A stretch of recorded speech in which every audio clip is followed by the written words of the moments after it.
but we're not in the game to take punishment. He was turning this guy all night, and this guy know he didn't win.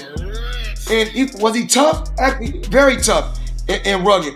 Shakur, shut me up. Real quick, Shakur. I'm right here. Shut me up. Shut me up. Hello. For real. I don't know why. Just don't cry, bro. Don't cry afterwards. I don't know why. Please don't cry. All right, he'll take it on the chin. He'll be all right. You gonna cry, man. Now watch this. Man, watch January 31st. Pound for pound list, man, after the fight, I want you to talk everything you've been talking since I've been baby. Man, I can't wait. I'm gonna show you. Man, I wish it was tomorrow, man. I wish it was today, man. Man, we could. I'm ready right now. Shut you down. I'm ready at any given time. I'm tired of your mouth, bro. At the media event, Floyd Mayweather addressed Teofimo Lopez, emphasizing that showy words matter little compared to the discipline, accuracy, and composure required in the ring. Then I put in the work Saturday night. All of my work is gonna take care of itself. So could bring whatever he want. He can come in, pressure, do whatever he gotta do. He's just gonna bring out the best in me. You fight, man, because you just want everybody to think you're the best, man. You never fought nobody. Senior, do not fall when you get in the ring this Nobody time, like my son. I don't want to see Nobody like my son. Stay on your feet. Bro, he faster, quicker, smarter. Gotta have it in control. More entertaining. More entertaining. Oh, snap. Shut up, man. Bigger. That double stepping that you do, bro, I got that shit figured out. Mad. I'm under your skin, I know that. Teofimo Lopez Sr. then confidently took the spotlight, stating their intention to beat Shakur and dominate him in the same way they feel Lomachenko was handled, speaking as if the result is already decided. Hey, I don't think y'all did either. Oh, so you gotta show it, baby. I don't think y'all did either. I ain't see. Not on my son. I ain't see Lomachenko throw no punches. You never been on a big stage like this. I didn't see Lomachenko throw punches. You never been on a big stage like this. I didn't see Lomachenko throw punches. Cause we froze him. Okay, you gonna see. We gonna freeze you too. You better not. You better not throw the towel in. Come on, man. You out of your mind. Okay. My son fought without no air. My son fought without no air against Cambosos. You can't fight for your son. You can't fight for your son. You gonna tell me, man? Come on. You can't fight for your son. I bet you gonna quit. Yeah, okay, you gonna see. At that moment, the atmosphere shifted. Shakur didn't respond with anger or loud retorts. He remained calm, smiled, and stated his intention to show Teofimo's true character. His quiet confidence spoke far louder than any trash talk could. Where are the weaknesses? Where are some of the weaknesses in his game? A lot of the weaknesses is in his mental. I think it's more mental than anything again. I'm going to expose it. You said in your last fight that you proved you were a dog against William Zepeda. What do you want to prove in this one? That I'm the best. I want to show the world that I'm the best. After this fight, I want to be considered top 5 pound-for-pound fighter in the sport, and I can't wait. Contrast was striking and unmistakable. One side exuded bold confidence and brash claims, while the other radiated calm assurance without trying. What started as ordinary hype quickly took on a deeper dimension, like two opposing approaches clashing. Force versus finesse, chaos versus control. What was it about Teo that you gave yourself like this is the one I want him, right? Because I'm sure you at a point where you got options, like you could pick, you could pick and choose. Yeah, I know. Why? What was it about him that you was like, all right, this is the one? What made you want to? He's on top of his game, bro. I said that his last fight in front of New York City. Times Square, yeah. He fought Arnold Barboza. He was sharp. He was stacked.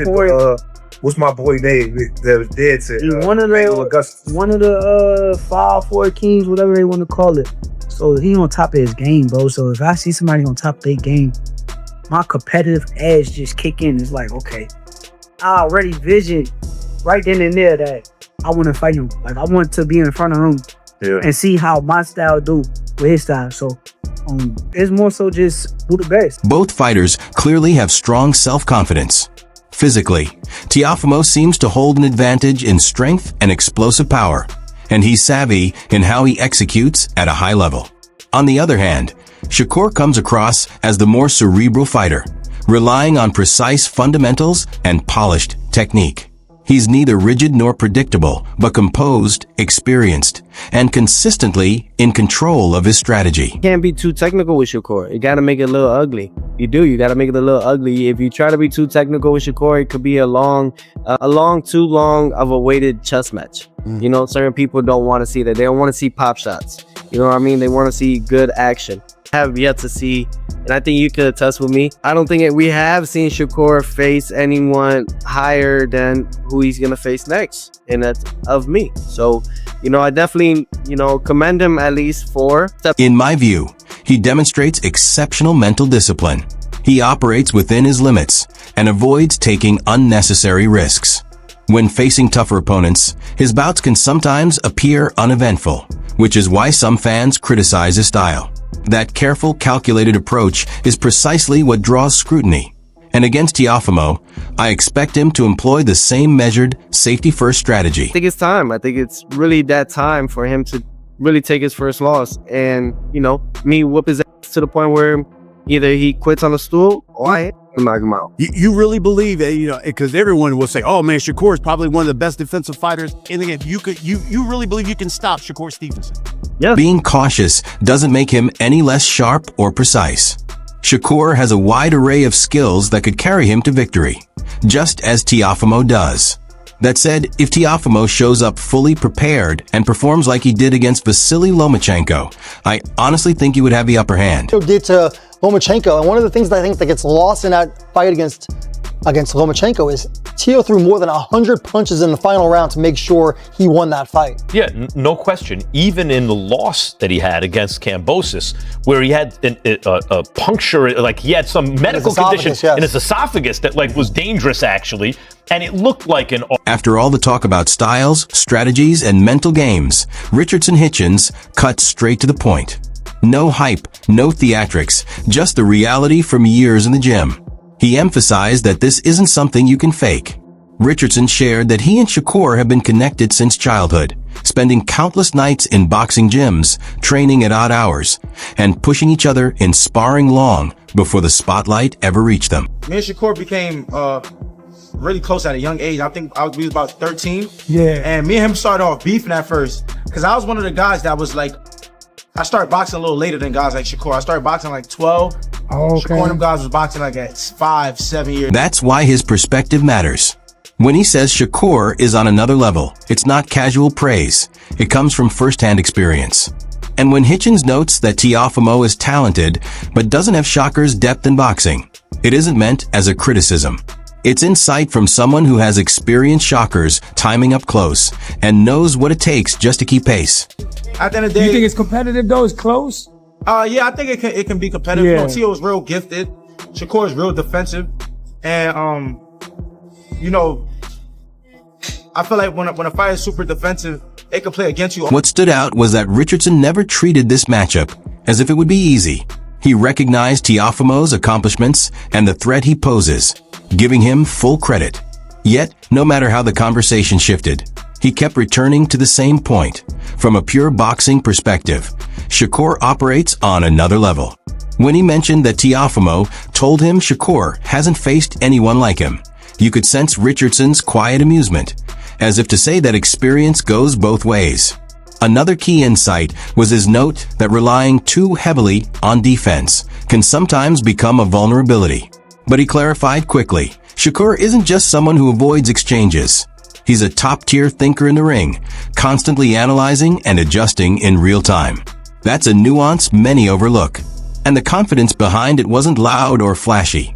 It was steady, relaxed, almost detached, like someone who has seen this story unfold before and already knows how it tends to end. Going there trying to be really defensive, it can play against you, but Shakur's a high-level boxer, and Teo ain't on Shakur level. Teo know that, and like I told Teo when I see him, I said it's different. He told me that me and Shakur is used to each other. That's why I feel like it's different. He said Shakur not used to him. So in 2 weeks, we'll see. Yeah, definitely. I mean, Teo is a 3.5. Teo, if you were supposed to somehow win, fight me. Fight me. That's the fight that When Richardson said it's different, it wasn't hype or trash talk. It was a cautionary note. That kind of insight only comes from fighters who have seen firsthand what happens when the bell rings and instincts take over. Even when he joked about stepping in against Teofimo himself, the underlying confidence was unmistakable. This fight isn't about wishful thinking or flashy promotion.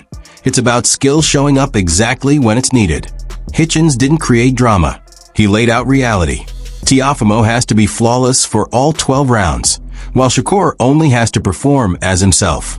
And anyone with experience in the sport knows which of those tasks is harder. But yeah, but they said they have a game plan. They said they know how they're gonna beat Shakur. We'll see, man. Teofimo's a tremendous fighter at the end of the day. I gotta give ultimate respect to him because he is one of the most decorated young fighters in the sport today. And it's not gonna be an easy task for Shakur, but I just feel like Shakur, when it comes to boxing, Teofimo's not better than him. So it is. Right after Richardson highlighted a skill gap only recognizable to those who grew up in the sport, Gary Russell Jr. added his perspective as someone who's seen both sides of boxing and isn't swayed by flashy moves. He made it clear, intellect beats raw athleticism.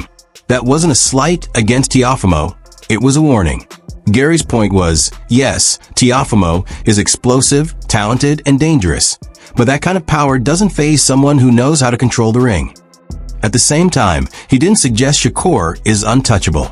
He cautioned, things can get tricky if Teofimo applies controlled pressure. The phrasing mattered. He meant focused, precise attacks, not reckless swings, landing key punches, closing distance, and forcing the judges to notice. When he referenced Lomachenko, it wasn't nostalgia, it was a blueprint, showing that Teofimo can disrupt an elite boxer when he commits with sharp, concentrated bursts rather than just showing off.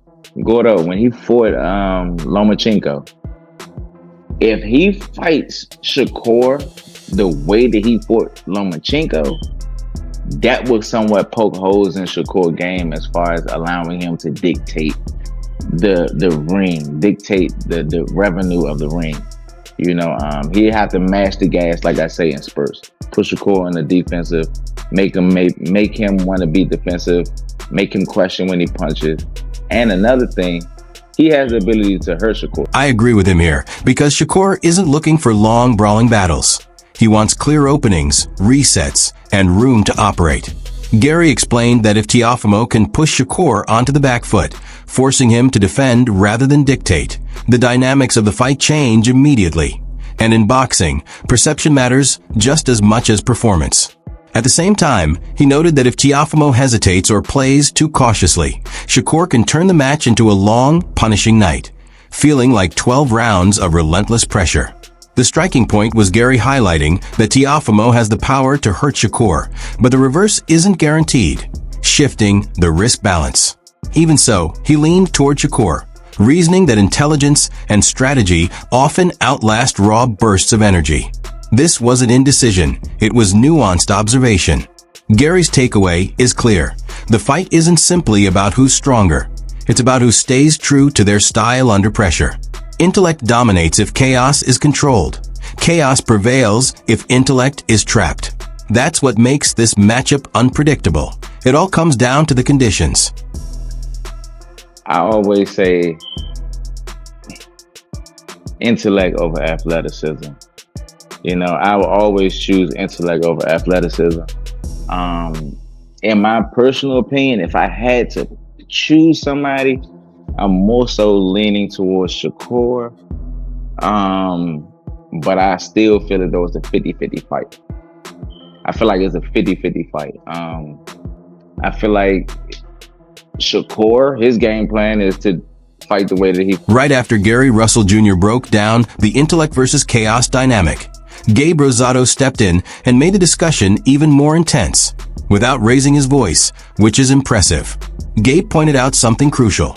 These fighters are champions who still fight like they have something to prove, and that intensity makes them dangerous for each other.